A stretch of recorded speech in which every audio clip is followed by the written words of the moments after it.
Почитувани, пратеничката група на Социјалдемократскиот сојуз на Македонија и коалицијата поднесе 4 амандмани на предлог законот за јазиците, кои што ќе значат унапредување на правата на етничките заедници во земјата.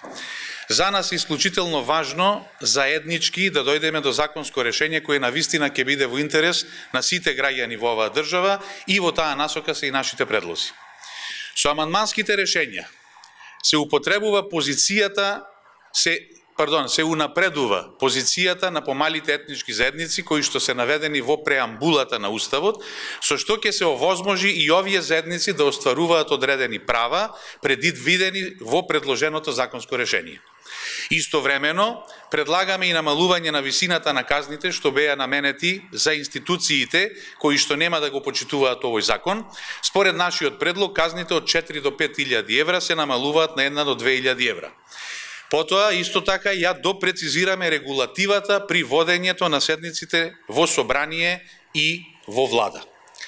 Ние како пратеници сме задоволни што за предложените амандмански решенија добивме поддршка и од нашиот коалицијски партнер ДУИ.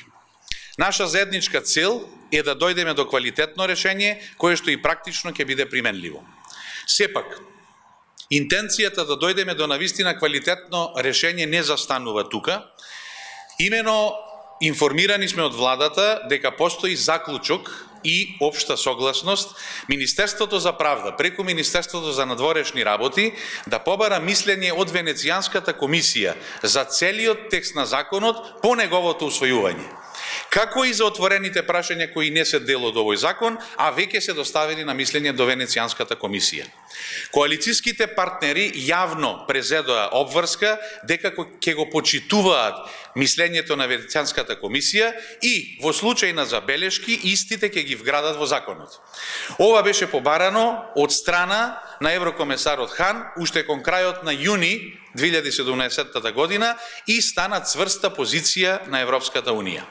Од тука, процесот за унапредување и подобрување на законското решение не завршува со овие 4 амандмани, туку и понатаму ќе се работи на тоа да дојдеме до решение кое навистина ќе биде квалитетно и практично применливо.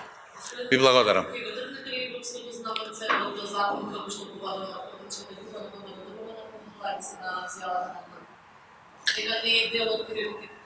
Ние не сме во состојба да го ставаме или да го тргнеме европското знаменце. Имено, вие знаете дека Законот за употреба на јазиците е последниот законодавен елемент за имплементацијата на Охридскиот рамковен договор. Европската Унија го вгради ова прашање како една од приоритетните точки на диалогот на високо ниво, High Level Accession Dialogue, или познат како ХЛАД, и оттаму законот е подоцна внесен, односно вграден во националната програма за усвојување на европското право. И поради тоа претпоставуваме дека владата му поставила европско знаменце. Така што ние ќе се држиме до процедурата која веќе е воспоставена и според која е започната дискусијата околу овој закон.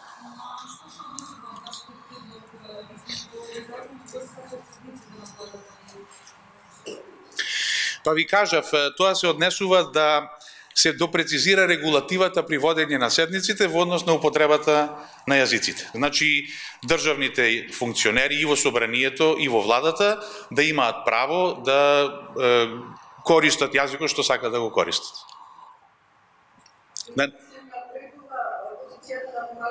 Да.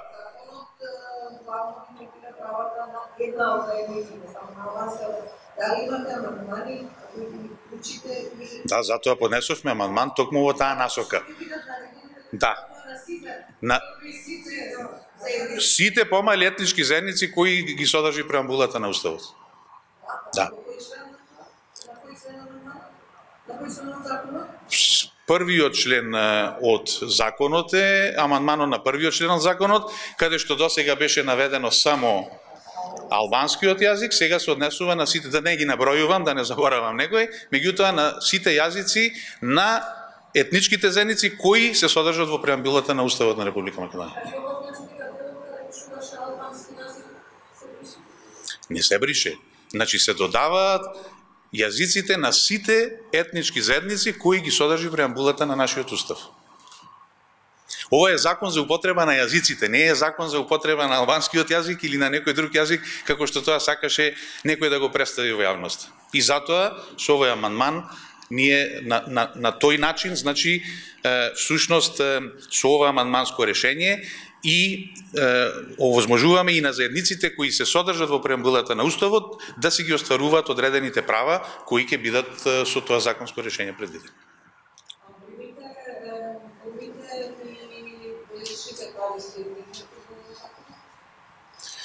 Јас ви кажувам за овој дел кој го покривме со амандмани кои се целосно усогласени со нашиот коалиционен партнер. Имено, иницијативата за подготовка на амандмани потекна од пратеничката група. Ние разговаравме како пратенички со пратенички групи. Тоа сериозно предизвика коалиционите партнери во владата уште еднаш да седнат на маса, да разговараат за нашите предлози и ние како пратеничка група сме срекни дека за овие 4 амандмани постои целосна усогласеност помеѓу партнерите во владата. Ви благодарам на вниманието.